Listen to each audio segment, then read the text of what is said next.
नमस्कार छात्रों। आज का अपना प्रकरण है प्रदर्शन विधि। प्रदर्शन विधि के माध्यम से हम इस बात को समझ सकते हैं कि जब शिक्षक कक्षा में प्रदर्शन को अपना माध्यम बनाता है और उसके माध्यम से छात्रों को समझाता है। किसी विषय वस्तु को समझाने के माध्यम से उसको उस विधि उस बात को हूबहू नहीं बता सकता, उसका डेमोस्ट्रेशन यानी कि उसको माध्यम बनाकर उसको प्रतीक के रूप में बताकर छात्रों के सामने प्रस्तुत करके उनकी जिज्ञासाओं उनकी जो लालसा है उनको शांत कर सकता है। जैसे कि उदाहरण के तौर पर हम समझ सकते हैं कि अगर एक सामाजिक या अन्य विषयों के संबंध में किसी बात की जाए, मूल रूप से मैं सामाजिक विषय की बात कर लूँ या इतिहास विषय की बात कर लूँ, उसमें अगर शिक्षक किसी ऐतिहासिक स्थल को बढ़ा रहा है या विजय स्तंभ को बढ़ा रहा है या ताजमहल को बढ़ा रहा है, किसी अन्य ऐतिहासिक स्मारक को बढ़ा रहा है, अगर उस स्मारक के स्थान पर छात्रों को नहीं ले जा सकता होगा तो कम से कम उसके प्रतीक के रूप में, उसके मॉडल के रूप में छात्रों को उस विजय स्तंभ या ताजमहल की जो मॉडल है, उसका प्रतीक चिन्ह है, उसको ले जाकर उसके सामने रखकर छात्रों की जिज्ञासाओं को शांत कर सकता है कि दिखने में ये ताजमहल ऐसा लगता है या विजय स्तंभ ऐसा लगता है। उसकी खूबियों के, उसकी खासियत के बारे में उनको बताकर छात्रों को उनकी जिज्ञासाओं को शांत किया जा सकता है। एक शिक्षक चाहता है कि उसकी कक्षा में छात्र पूरी तरह उसके साथ इन्वॉल्व रहे, सजीव रहे और उसकी जो दी गई बातों को, उसके दिए गए ज्ञान को तल्लीनतापूर्वक सुनकर, समझकर उसके दिए गए प्रश्नों के उत्तर दें। हर शिक्षक की ये आकांक्षाएँ होती हैं और छात्र भी चाहते हैं कि शिक्षक द्वारा दिए गए पूरी तैयारी द्वारा ज्ञान को हम पूर्ण मनोयोग से, पूर्ण सहयोगात्मक रवैये से उस शिक्षक के प्रति अपने दिए गए ज्ञान को हम पूरे ईमानदारी के साथ पढ़ें, सजगता के साथ पढ़ें। ये जो बात आ रही है तो उसमें शिक्षक भी अपनी तरफ से पूर्ण योगदान करने का प्रयास करता है। तो चाहे विषय की प्रकृति कैसी हो, चाहे विज्ञान हो, गणित हो या सोशल साइंस हो या लैंग्वेज हिंदी,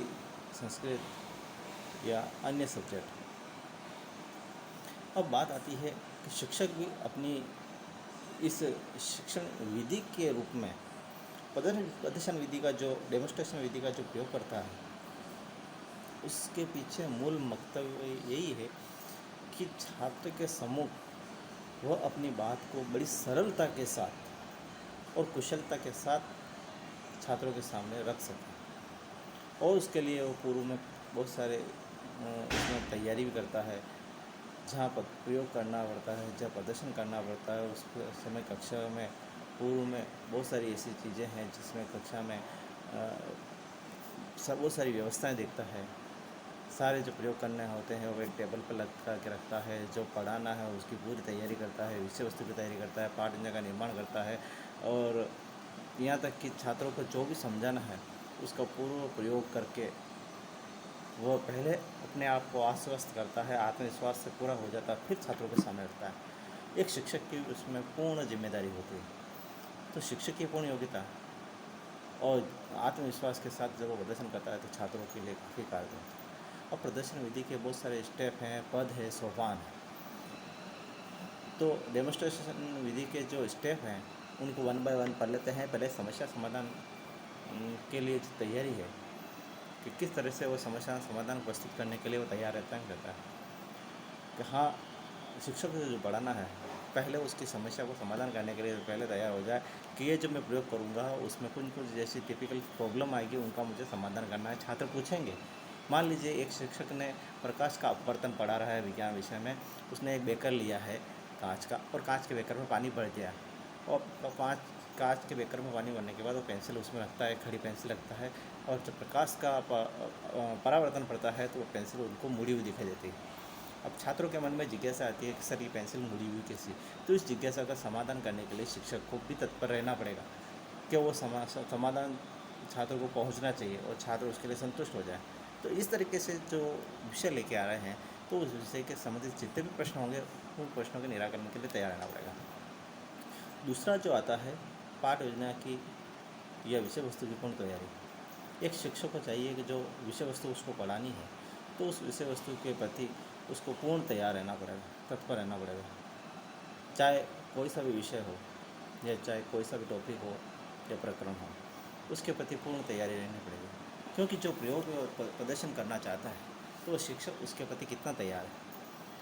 और तैयार होने के बाद उसको ये चाहिए कि जो छात्र की जो समस्या है उन समस्या का निराकरण करने के लिए मैं तैयार होने हैं। तो जो तैयारी रखना आवश्यक है उनमें से मूल बात यह है कि उसको पूर्ण विषय वस्तु की जानकारी होनी चाहिए, फिर उसकी पाठ योजना की तैयारी करनी होगी, फिर प्रयोग से पूर्व उसको अभ्यास करना भी जरूरी, और साथ साथ उसको जो पूछे जा रहे हैं प्रश्न, उन प्रश्नों के उत्तर भी उसको ध्यान होना चाहिए, और प्रदर्शन संबंधी विभिन्न प्रकरण या उपकरण उसको सारे एक टेबल या मेज पर उसको प्रदर्शन करने से पूर्व ही उसको उपस्थित करने पड़ेंगे। साथ ही साथ उसको ये चाहिए कि वह पाठ प्रदर्शन करने के पूर्व ही पाठ से संबंधित जितने भी विषय वस्तु या पूछे जाने प्रश्न हैं उनकी तैयारी कर ले। साथ ही सारी एक्टिविटी को उसको ये तय करना चाहिए मैं इसमें कहाँ से सफल हो सकता हूँ, कहाँ असफल हो सकता हूँ, कहाँ दुविधा आ सकती है, किस सदस्य में छात्रों की जिज्ञासाओं का समाधान करना है, जो पाठ के जो पढ़ाए गए विषय वस्तु के उद्देश्य हैं, सिद्धांत है, वो सभी मुझे कंठस्थ है या नहीं, उसकी पूरी तैयारी कर लेना चाहिए। कक्षा में जाने से पूर्व शिक्षक को प्रदर्शन संबंधित तमाम प्रकार की जो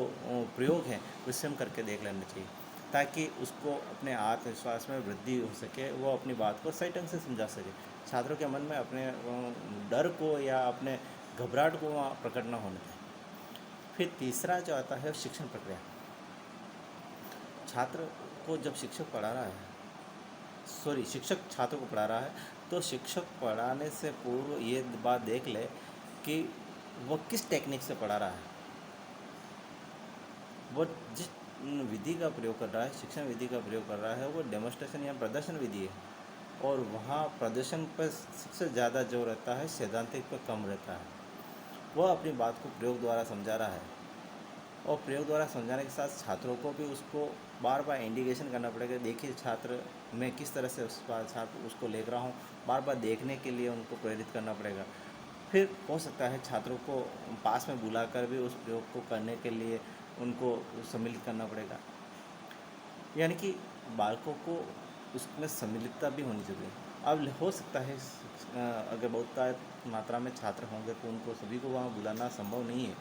फिर भी वहाँ अपनी तरफ से जितना भी शिक्षक को हो सके वो प्रयोग सभी छात्रों तक पहुँच जाए। इस तरह से ऐसी स्थिति में वहाँ टेबल मेज खड़े होकर भी वो उस बात के प्रयोग करके वो सिखा सकता है। और जब शिक्षक इसको पूरी तरह से बात बता रहा है, बहुत मात्रा में छात्र होंगे तो उनको सैद्धांतिक तरीके से सिखाएगा, उनके अर्थ को बताएगा, उनके प्रयोग द्वारा स्वयं सिखाएगा। और अब प्रयोग द्वारा जब सिखा रहा तो शिक्षक की वाणी में शुद्धता हो, उच्चारण स्पष्ट हो, आरोह अवरोह का ध्यान रखे, और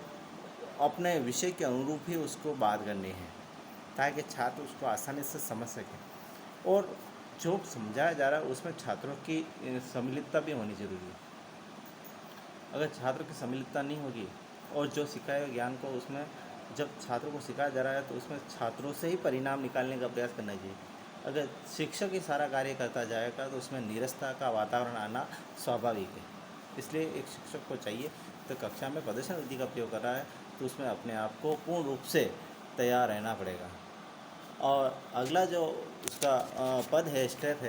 है श्यामपट्ट का उपयोग। जब शिक्षक प्रदर्शन विधि का प्रयोग कर रहा है वो टेबल पर इस बात को समझा रहा है, और विषय तमाम प्रकार के उपकरण उसके पास हैं, मॉडल हैं,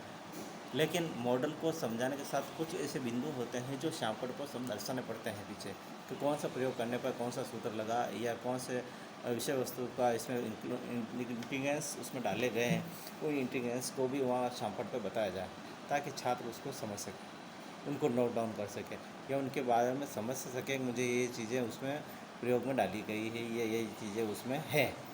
तो उसमें श्यामपट्ट का बीच में कुछ बिंदु होते हैं, कुछ सन होते हैं, कुछ जन्म दिनांक होती है, ऐसे बहुत सारे ऐसे आंकड़े होते हैं, फैक्ट होते हैं जो उनको श्यामपट्ट के माध्यम से लिखना पड़ता है। फिर अगला जो स्टेप आता है वो निरीक्षण। अब शिक्षक खुद तो प्रयोग कर रहा है, ये खुद मॉडल या चार्ट के माध्यम से समझा रहा है, लेकिन छात्रों की उसमें इन्वॉल्वता कम हो जाती है, क्योंकि बहुत आए छात्र होते हैं, उसमें सभी छात्रों को वहाँ खड़े रह के प्रयोग के बारे में या उनको करने के लिए प्रेरित करना वो संभव नहीं। तो अगर शिक्षक उसको प्रयोग को कर रहा है तो छात्रों को, एक एक छात्र को बुलाकर उनको बताना है, देखिए ये प्रतिक्रिया हो रही है, इसमें ये क्रिया हो रही है, और छात्र को इस बारे में दर्शाना चाहिए कि देखिए अब आगे ये प्रक्रिया होगी। तो छात्रों को भी उसमें कुछ छात्रों को बुलाकर ग्रुप में उनको प्रयोग द्वारा सिखाए और उनको बताए। और मूल रूप बात आती है कि सार रूप में उनको इसके बारे में बताएं कि वह अपनी कॉपी में इस बात को भी लिखें कि मैंने किस तरीके से उसमें प्रयोग किया है, इसमें किस तरह से इंटीग्रेंट डाले,